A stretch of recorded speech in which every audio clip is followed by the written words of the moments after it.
parlaves ja de la Unió, no? Una miqueta, quin balanç fas d'estos anys?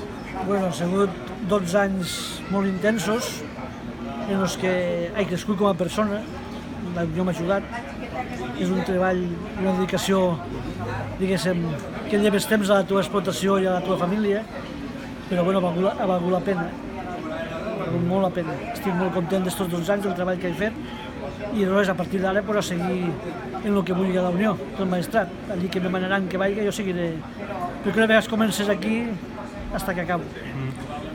Parlem un poc del teu substitut, no? El pròxim secretari comarcal. Bueno, Pepe Saragossa és company, amic, també ja fa molts anys que està a la Unió, coneix bé la casa i crec que serà un perfecte secretari comarcal. Molt bé. Pepe, suposo que content, no?, de que hagin confiat en tu la gent de la comarca. Home, ja fa molts anys també que estem dins de l'organització i els companys han pensat que ara jo agarro una mica el relleu de tot això.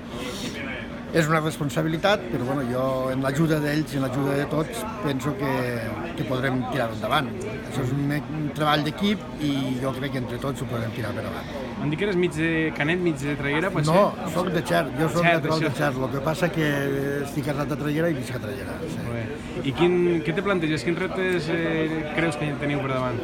Jo crec que els reptes que són és potenciar la Unió. I ja no parlo d'aguantar lo conforme estem, perquè sempre intentarem millorar-ho, però són temps difícils per aquest sector nostre. Intentarem tirar-ho per avant i que la Unió, sobretot la comarca del Maestrat, sigui una comarca referent a lo que és dins la Unió. Perfecte, escolta, molta sort als dos i moltes gràcies. Gràcies a tu.